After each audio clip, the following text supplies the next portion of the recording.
On this episode, we review a ton of food from our recent trip to both Universal and Walt Disney World. Today is May 3rd, 2022. This is episode 457 of the Main Street Magic Podcast. Jeremy and Rhonda are more than a little fond of Disney World, so they made this podcast to share it all with you.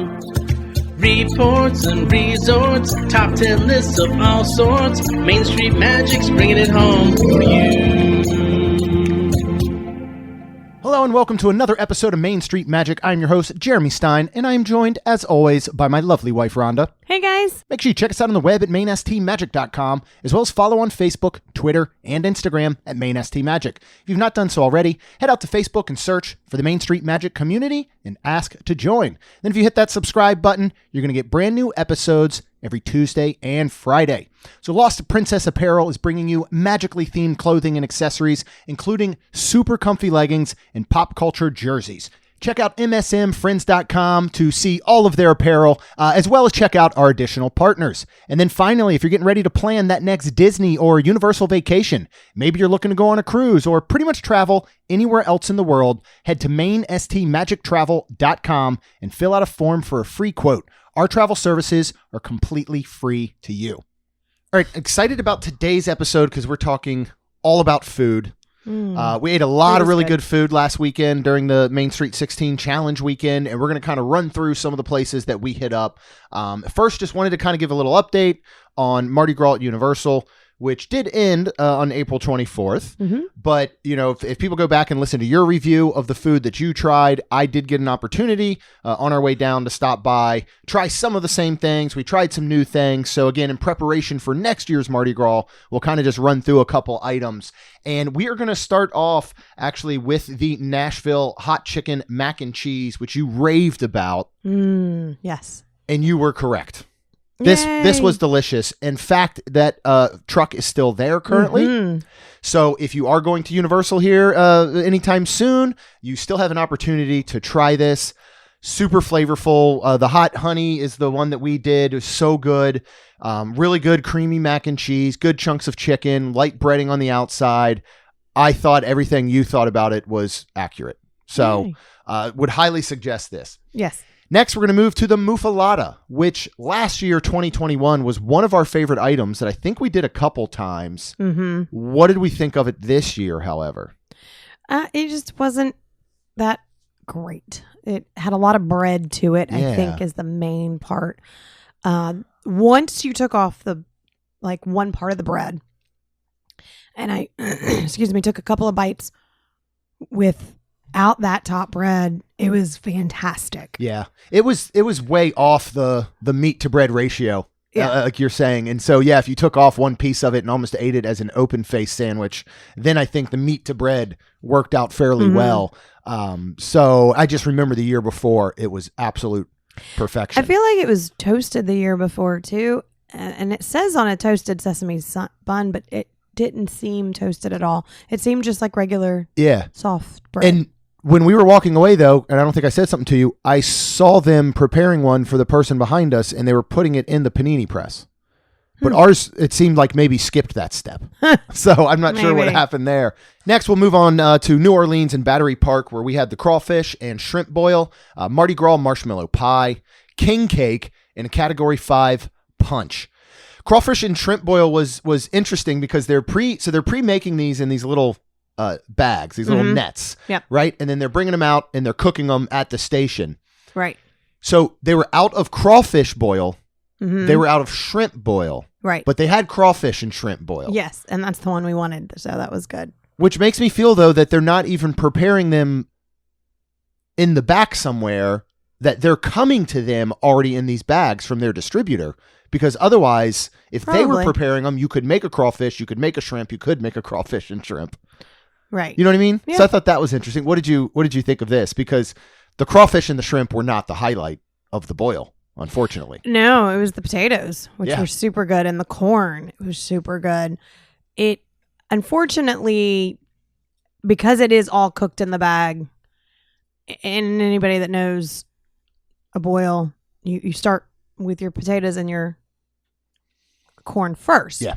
Then later, after so many minutes, you throw in, your sausage, your, you know, and then maybe a few minutes later after that, then you throw in your shrimp and then your crawfish, and then that's it. Yeah. 5 minutes after that, when the shrimp's pink, crawfish are ready, then you pull it out and then it's perfection. But unfortunately, it's all in this bag. So I do feel that the shrimp and the crawfish were a little overcooked, but not to the point where they weren't good. Right. They just were a little overcooked. And then like I said, the potatoes and the corn were fantastic, cooked to perfection. And then the sausage was really good too.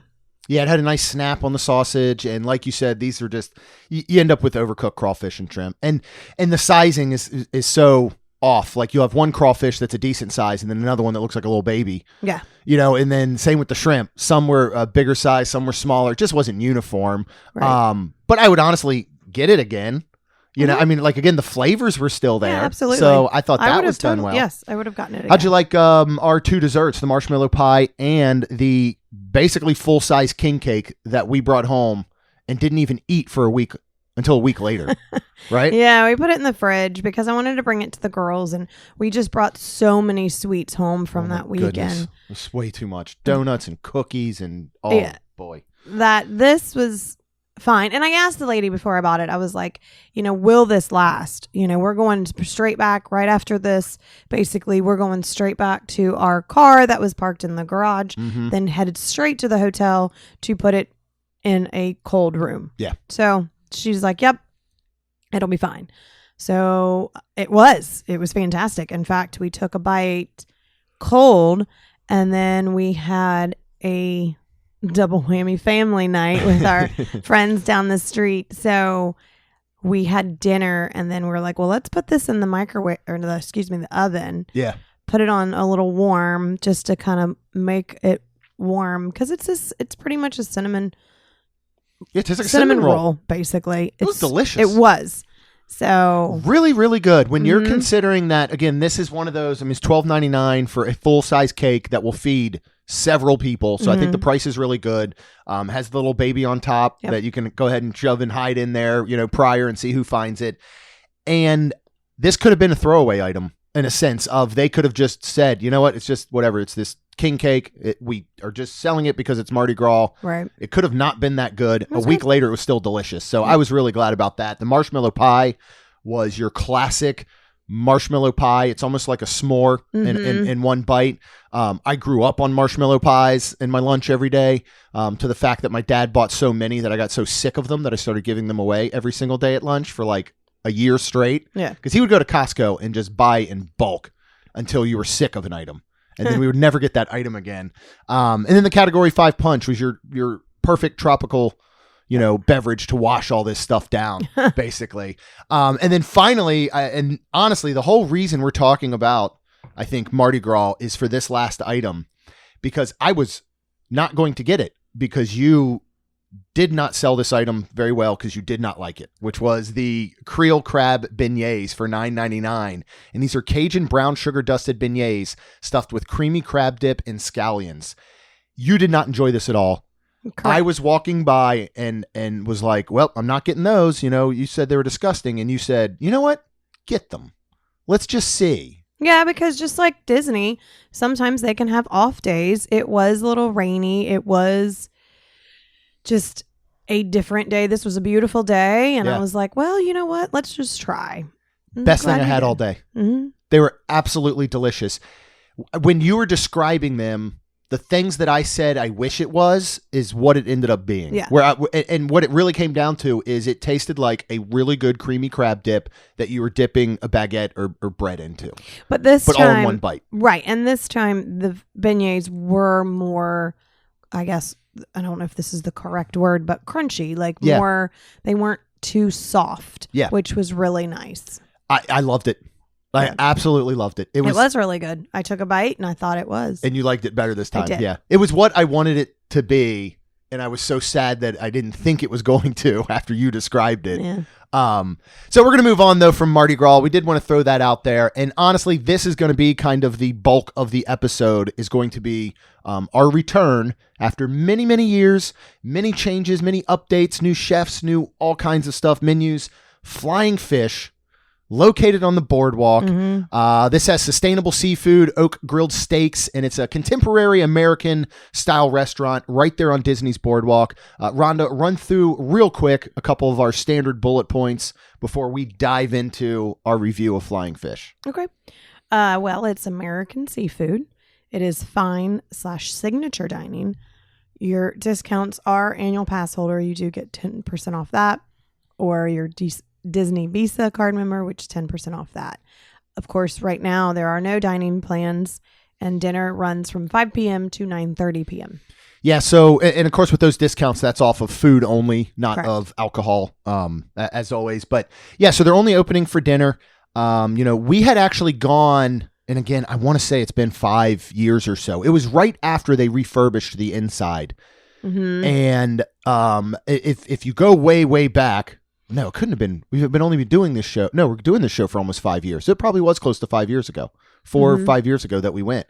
And everybody, we went with our friends John and Michelle. All three of you, I think, really enjoyed your meals. I did not. Yep. I remember having the shrimp appetizer was super disappointing and super expensive for what you got. Cool atmosphere and all, but well, I guess let's start there. What do you think of the atmosphere? We got a little dressed up, kind of. Yeah.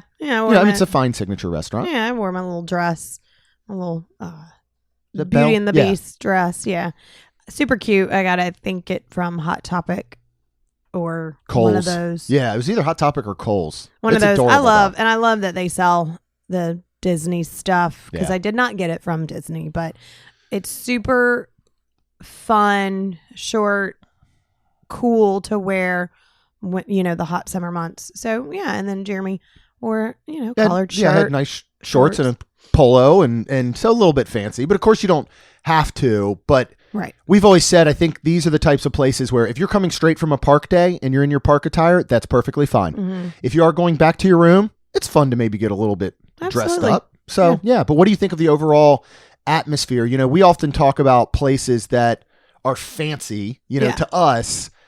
Does this feel fancy or is this comfortable? What do you think? Well, I'd say comfortable because where they sat us, which was really cool, and I don't remember this over 5 years ago. No, because but we sat back in a kind of separate room almost when we went. But we sat literally right in front of the kitchen, and it is an open air kitchen. You see everything. You watch them cooking. Yeah. It's really neat. And then Jen, which was in the kitchen, was super awesome and just pretty much talked to us the whole time. It was so cool. I was like, this was like my heaven. Like just to be there and yeah, she's chatting with us the whole time while she's cooking. She did not miss a beat, but just getting to watch them prepare. I'm just fascinated by the way that a kitchen runs. Yep. And so I would highly recommend if you go asking, is it possible for us to sit next to the kitchen? If you like that kind of. Yes, for because it is a little loud. Mhm. It is a little distracting if you are trying to have like a really nice date night or something like that. I loved it for you. And I thought it was neat. And I loved talking to Jen. She was amazing. But that's not something that I would prefer to do. Okay. So I'm thinking of like, I know that our friend BK Lounge was going right after. Rachel was going. And both of them, because they're very foodie type people. So maybe that's more who it's for. Because I told them, I'm like, you guys should ask to sit near the kitchen and see if Jen's there. So no, you are correct. For maybe a normal kind of date night where you're not like big foodie people, you probably don't want to be next to it. But if you are, then I would recommend trying to ask for it. I think this place is super elegant. I think it's beautiful. The chandeliers, the everything. It is very, very fancy. But again, I don't think it feels stuffy. Right. But to me, it feels fancier than, personally, I think a Topolino's, a California Grill. I think this has more of an upscale vibe for me. So I think it's definitely a place that you would enjoy probably getting a little bit dressed up. Yeah. Our waiter, William, was absolutely outstanding. Such incredible service. And our friend Jess, who used to work at Three Bridges, who has now moved on, has been helping oversee the reopening of all these restaurants. She helped reopen Flying Fish. And I'm like messaging her the whole meal like, this is incredible. We're next to the kitchen. Do you know Jen? And William's our waiter and he's awesome. And like just giving her all this feedback like, y'all nailed this. Yeah. And we haven't even gotten to the food yet. Uh-huh. So let's talk about the food, starting with a cocktail that I have been eyeballing for several weeks that I actually think Kat might have sent. It was either Kat or Jossie sent a screenshot of this to us a couple weeks ago. And we were like, I got to try this. And it's the peanut butter freeze. Mm-hmm. This is Kahlua, Bailey's Irish cream, cream de banana, dark cream de cow, peanut butter garnished with candied bacon for $14. Mm-hmm. It's a frozen Reese's Pieces peanut butter cup with alcohol, basically. Yeah. Absolutely delicious. Yeah, it was. It tasted like it should have been dessert. So you were drinking dessert first. Yeah, I would honestly almost save it as an after dinner beverage. I think it was time. On the after dinner. Well, I just went straight for it because it was so good. And then yours was especially like cucumber cocktail mojito thingy. I think it was just a cucumber drink. Okay. It had a big slice of cucumber in it, and it was cucumber. Green. Yeah. Maybe it had like a melon liqueur. Maybe. It was a specialty drink. It was not on the menu. Okay. Did you enjoy it? I did. It was very good, very refreshing, Yeah. very good. I really liked it. But I only got one because I think it's one of those where just one's fine. I mean, same with what I had because you're basically drinking a milkshake. Yeah. Like I'm not going to drink more than one milkshake. Right. Ever. In one seating. I think I don't even have maybe this is like my milkshake of the year. I don't really drink milkshakes much. Okay. So appetizers, we take a look, and I feel like this is our new, again, for you, what shrimp and grits is, where if this is on the menu now, we're going to order it. Mm-hmm. And what is it? Lobster bisque. Yes. For $16. And so we actually told him, this was really cool, we were going to split it. So instead of one full plate coming out with 2 spoons, we each got our own plate. Yeah.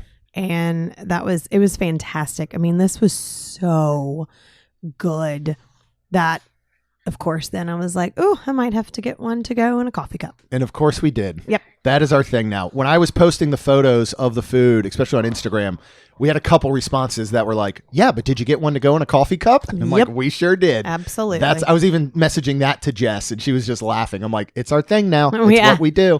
Yeah. And I think we even asked Jen like, hey, this is weird, but we want one to go, but I want it to be in a coffee cup. Because I would think that a place like this may have it put in a different container. That's what I think. I think that when we started this new trend that we hope will sweep the nation, everybody gets soup to go in a coffee cup specifically. I think when this started at Coral Reef, it just, that's what they had, I guess, on hand. And they were like, I don't know what to put soup in. Because let's be honest, normally people don't get things to go, I think. Well, especially soup. Meal. Yeah. Like you're not going to have like a leftover soup, I feel like normally. Yeah. And I wouldn't think a lot of people are going, that soup was so good, I would like to order another one, please. So when we did Rose and Crown, we specifically asked for a coffee cup. Mm-hmm. And then at Flying Fish, we specifically asked for a coffee cup. And I actually think we really made out by splitting it because what they get seemed like 2 full servings to me. Mm-hmm. It didn't seem like one serving split in 2. It seemed like they just gave us 2 full servings. And this was $16. It is kind of, I guess, expensive for soup, but super rich lobster flavor. Yep. Absolutely delicious. We've had some real good luck with soups lately. I think soup is just our thing now. Let's get into the main menu. Another item that, well, actually, both of these items are things that we try across property if we see them. Yes. Steaks for you, seafood scallops, basically, for me. Mm-hmm. So you went ahead and did the filet mignon, came with asparagus, a sweet onion risotto, and truffle sauce. This is signature fine dining. This is a $59 steak. Yes, what did you think of it? An entire dish. It's not like just the steak, and then you have to add on with, asparagus or sweet risotto. Right. Like you're doing over at basically at Yachtsman. Right. Or your Ruth Chris type places, like your true steakhouses. Right. So it's nice that this is a full meal. And usually you're the one doing the steaks. Yeah. But of course, if there's something like I won't eat, which is the scallops, then I do the steak, which this steak was fantastic. You know, being somewhere fine dining like this, I love that I can say medium rare, please. Mm-hmm. And it is just perfection. Almost melts in your mouth. It's so good. The asparagus was fantastic. Nice. Not too overdone, not underdone, just perfect. The sweet onion risotto, oh my goodness. That stuff was absolutely amazing. Yeah. So I really, really enjoyed this dish. I think it has possibly taken over Topolino's for me as best steak that I've had on property.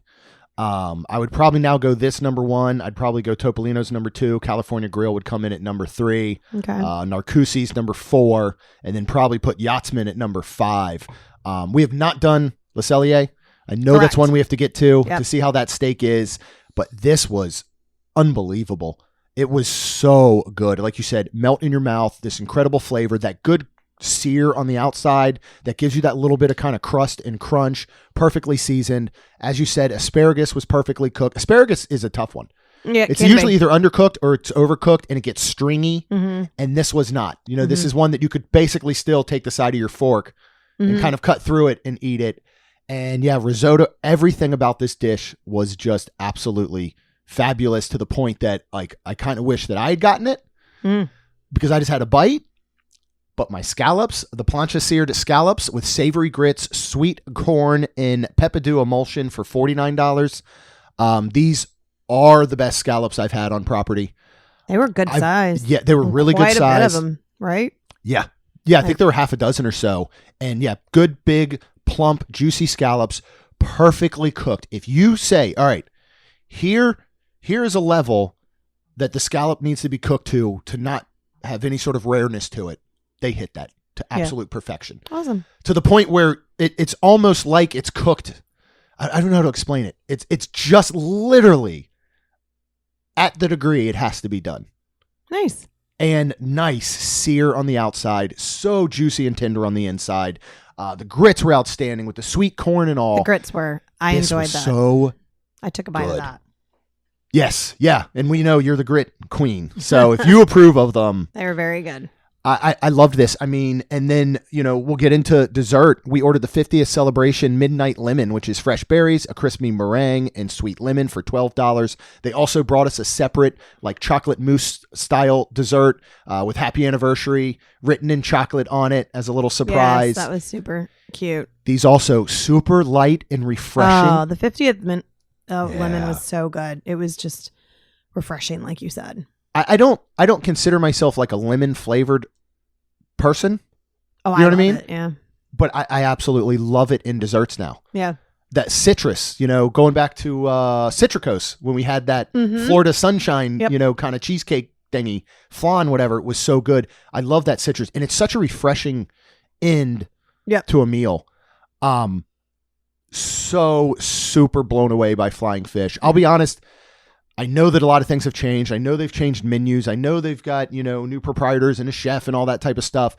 We've been putting this off for a while. I think we'd even made a reservation once or twice that we canceled, or we kind of looked and we're like, and finally this was our anniversary and dinner. We almost canceled this. I know. But we didn't because other things through the weekend kind of canceled and fell through. We thought we were going to do a lunch at Haleo on Friday, and honestly, we're just looking at finances going, we can't do a big sit down. You know, it was just like, we can't do 2 sit down meals this weekend. Yeah. You know, we can do 1. So once Haleo, you know, basically was canceled, we were like, all right, let's keep Flying Fish. Yeah. I wasn't super stoked, to be honest. Yeah. And absolutely blown away. This as a restaurant moves into easily my top 5. Yep. Like I said, those two entrees are way up there with some of the best things I think we've ever had on property. Yeah, it was really good. Like, I want to go back and maybe sit at the bar or something. There's a lot more to try. I was so impressed. Go to Flying Fish, make a reservation, make a date night, make a whatever. This would be a lot of fun with a couples maybe or something. Yep. Kids, you know, every Disney restaurant is kid friendly. Of course. But I don't think this is one you think, let's take the kids. Right. I think this is definitely, maybe you're there with, another couple or your parents, or you're there, kid free. I think that's the time to do it, maybe without kids. But highly, highly recommend Flying Fish. So one of our new favorite places. Absolutely. So for Friday, for our lunch instead, we kicked off the Main Street 16 Challenge weekend with the scavenger hunt. And, as we said last episode, we help people kind of get on their way and figure out the app and get started. And then we were like, we're ready to kind of sit back and relax. And I was hungry. And we're hungry. Let's get something that we've never had. And I've looked at this place a lot of times, but I think it is overlooked often. Yeah. Because I've never heard a single thing about it. Yeah. And that is Yesake. Mm-hmm. This is a globally inspired kiosk. It features bowls and wraps you can customize with your choice of protein, toppings, and sauce. And then you can pair that with a fruity slush, a sake, a beer, or a soft drink. This is located basically, it's a little brick kiosk. There's is it a Wetzel's Pretzels right there? I think so. It's pretty much across from Disney Style. Yes. Yeah. Right there, kind of between Disney Style and Planet Hollywood and the Stargazer bar and all. It's just sitting there. It's very unassuming. You wouldn't even recognize it's there. Give us a couple of our quick bullet points for this one, Rhonda. Well, this is Asian Japanese. It is quick service. You do have their annual pass holder, discount for 10% off. And this opens at 11 a.m. and goes to 11 p.m. This would be a great late night too when you're finishing up at Disney Springs, I think. So lots of different bowls. They have a couple starting off. They have these street food snacks. And one of them is the Courage, I think it is pronounced, or I could be completely off. I know I mispronounced it when I ordered it. He corrected me, and I don't remember what he said. This is a Japanese-style fried chicken for $7. How did you like this? This really is kind of. Would you say tempura? It's kind of like a tempura fried chicken. That's exactly how I would describe it. Because it was very light breaded and very, very good, and it felt clean and not greasy, and it was just really, really good. Came with like a thick soy teriyaki style dipping sauce to go with it. Yep. I absolutely loved it. Like you said, super light to the point of where, like paper thin breading. Yeah. But that tempura style. Yes. And chicken cooked to absolute perfection on the inside. We also went with, they have these buns. They do have a teriyaki chicken bun that I would like to take Kaylin to and get her that. But we opted for the very strange, doesn't seem like it should be on the menu, pizza bun. Yes. Which is stuffed with sausage, marinara, and cheese for $6. Imagine the size of a Japanese style bun, and that's the size that it is. Yeah. What did you think of this? It was good. It was, again, surprising. Like, I think the teriyaki would have probably been better. Yeah. But this was good. I enjoyed it. Yeah, I mean, it tasted like a pizza in a bite. Yeah. But with a real soft, of course, dough in the bun. My only gripe, I thought the flavors were excellent. My only gripe is that, kind of back to the muffaletta, the bread to filling ratio, I think, teetered on the side of heavy bread. Whereas I would have liked a bit more filling to kind of balance those two out. But I did enjoy the flavors. And we 100% will take Kaylin to get the teriyaki chicken one. Absolutely. Then for one of the fresh bowls, we decided to split, and I'm very glad we did. It's ahi tuna poke bowl. This is fresh tuna, spinach, carrot, avocado, cucumber, seaweed salad, a tempura crunch, and a spicy poke sauce. This is served over white rice for $14. This was a bowl to share. This was a large portion. Yeah, it was a lot. Did you like it? Really good. Yeah. The tuna was perfect. Tasted amazing. And that just bowl, when you kind of mixed everything together, the spicy poke sauce was spicy. Yeah. But it was still good. You just have to be prepared to like that spicy sauce. Yeah. So I thought it was great. I would get it again. This as a whole, because we were debating, like, we were maybe thinking of like deluxe burger. We hadn't eaten there in a long time. We're kind of like, what do we want to get? I got to say, this is one of those places and one of those meals that is so good for a busy, hot style day at Disney because it is super refreshing and feels super light. Yeah. This was a heavy, large bowl, and it had rice and it had all this stuff in it. But I remember we sat down and ate everything, and you can still walk away going, I feel I feel complete. You know what I mean? Yeah. Like, not just overstuffed. Yeah, or you don't feel gross. You don't, Yeah. especially for a lunch. It's one thing. You're kind of maybe winding down. You're eating a late dinner, and you're like, you know what? I've been running all around parks or Disney Springs or whatever it is all day. I need a big fat burger and fries. Right. But this for a lunch is one that you can eat. You're going to be full. You're going to get. It's pretty healthy for you. Pretty much all around. Mm-hmm. But then you could go on with your day. Like if we had eaten this in the middle of the 16 ride challenge, that would have been okay. Yeah. As opposed to sitting down and having something heavy and like a burger and fries or whatever. So I think this is a wonderful stop for that. Yeah. I also went ahead and got the Violet Sake, which is a refreshing balance of sake, purple pear, and lime juice for $12. What is it? The sea butterfly? Yes, right? it was very that we similar love to over that, I think. in the pavilion there in China. Very similar to that. Yes. I'll say I think sea butterfly is the best cocktail on property. Yes. This would probably come in maybe at number 2. Again, super refreshing. This purple pear, I guess I want to look up, I wonder if the whole pear is purple. Is it just the outside skin? Is the inside purple? Delicious, beautiful, vibrant drink with a ton of flavor. If you don't like sake, you're not going to know that sake's in this. I don't think. You would think it was potentially maybe a vodka or something like that, I feel like. So super delicious, super refreshing. We did end up on the day of the challenge. We did mobile order at Satu'li Canteen. Yes. Had not eaten there in a long time. Yes. So that Never was disappoints. Fun. No. You and I went for the slow roasted sliced grilled beef bowl, which we tend to do. And Lucy and Caleb went for the chili garlic shrimp bowl.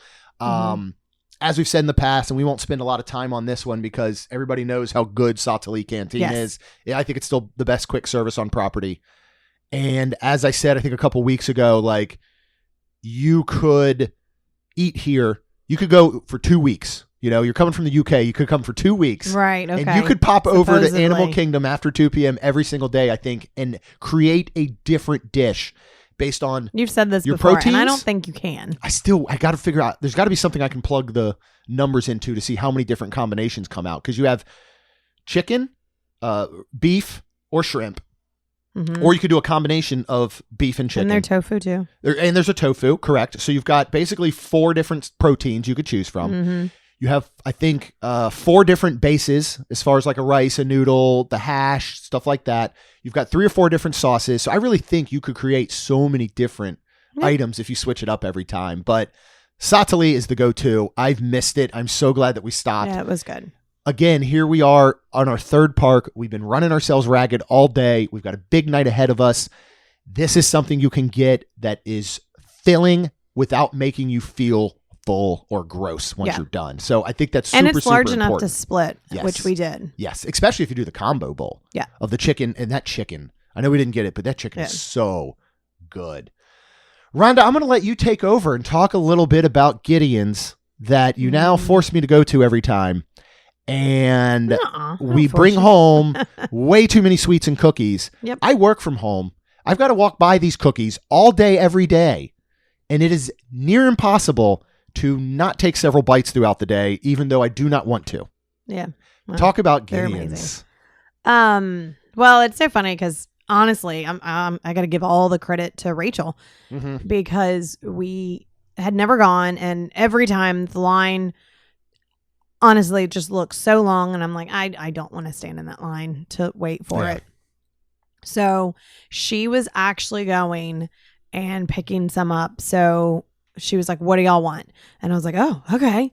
So she got them for us. And this was a couple months ago, and this was our first time, right? We had ever had them. And when she got them for us and we tasted them, I mean, seriously, I was like, oh my goodness, these are the best cookies I've ever had. Like, wow. But I like a soft cookie. Now, those of you out there that like that, like almost crispy, crunchy cookie, like, okay, for example, this one we got this last time was pistachio toffee chocolate chip. Yes, you get some of the crunch from the toffee, the pistachios, but the cookie itself is almost to me like a cakey, soft cookie, which I personally absolutely love. Yeah. And, this is a bakery. It opens at 10 a.m. It goes till 11 p.m.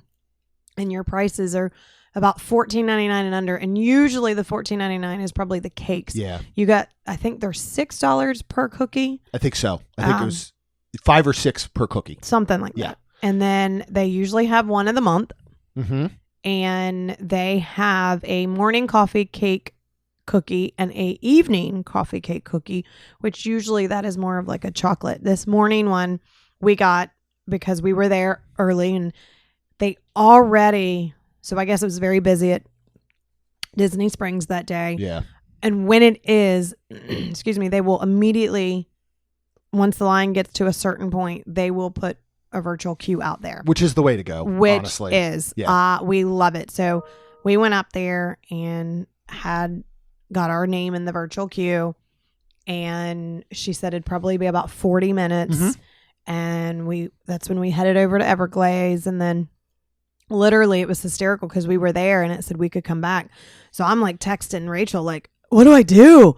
Like, yeah, I don't know what to do. Like, yeah, can we go back? Everglazed, like, hanging out with Chuck and Amy. Right. Yep. So she was like, just don't do anything. You're fine. She said, I've done it and then gone and gotten in the evening. Yeah, and like picked hours it. later. Yeah. Yep. So I was like, okay. But when we were headed back, I did text to say, hey, we're on our way.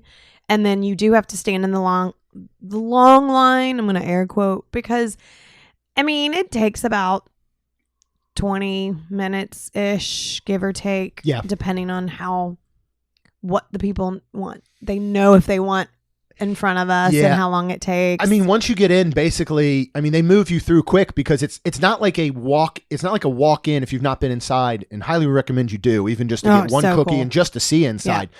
But basically, when you get in, it's a line inside that you're directly fed into. It's not like a walk in, walk around, look at stuff. You know, you're literally going through the line as you get in. So it moves pretty quickly. But it's nice. It's super cool in there. Yeah. It's And so because they cool. have like the cook. I don't know if they're real, but they have cookies that you can see what you like want. And they also give you the card where you can. So when you go up to the cashier, you better be ready.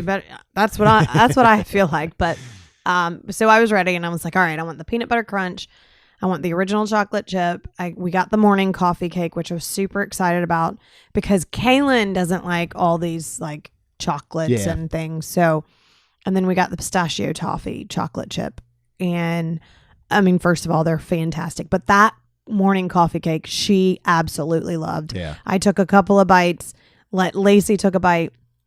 And then because Kaylin wouldn't eat any others, I just let her have the rest of the cookie and she ate it. Yeah. So. Yeah, I mean, again, if you've not seen these are half-pound cookies. They're huge. And I got to say that the hype had been around for a long time before Rachel ever got us our first ones. Mm-hmm.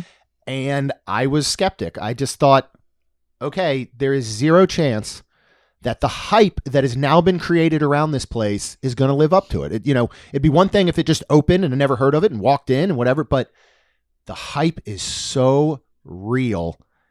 These are the best cookies I've ever had. You described them perfectly. It's almost like a cake, like a denser cake inside, but you get the crunch on the outside from stuff like the chips or the toffee or the pistachios. That balance, that pistachio toffee, that balance of chocolate to saltiness from the pistachio. Those are really good. Like, holy moly. Just the flavor and the taste that it leaves in your mouth is unbelievable.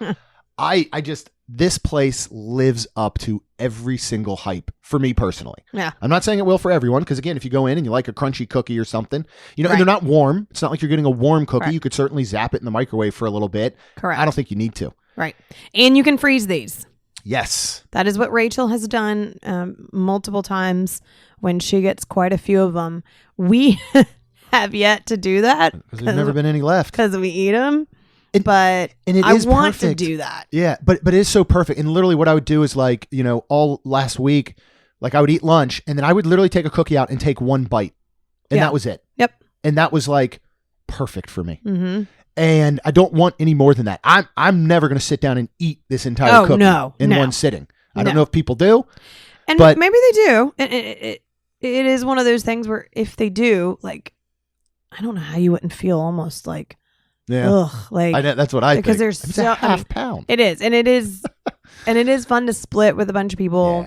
Yeah. It is really good. But yeah, and maybe it's because of our lifestyle change too, where we're not eating so many sweets. Yeah. I'm so satisfied with like 2 bites, maybe 3, and that's it.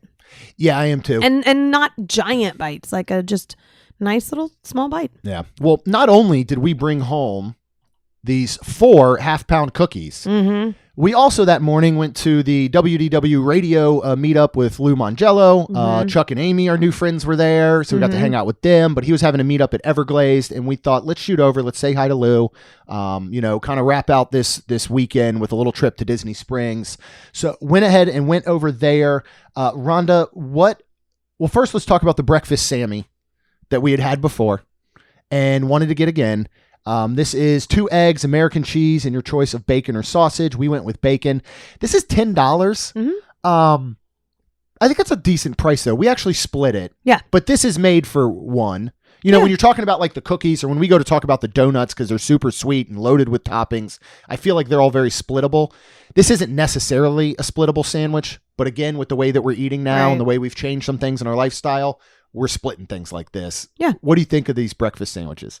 Oh, it's really good. Yeah. Like, it's just the cheese melting all over. The eggs are great. The brioche, it's a brioche bun, right, or something. It was like it's almost it's got a little sweetness almost to it, almost like a sweetbread Hawaiian. Bun. Yeah, something. Hawaiian. That would be the good way to go. But it's a good size.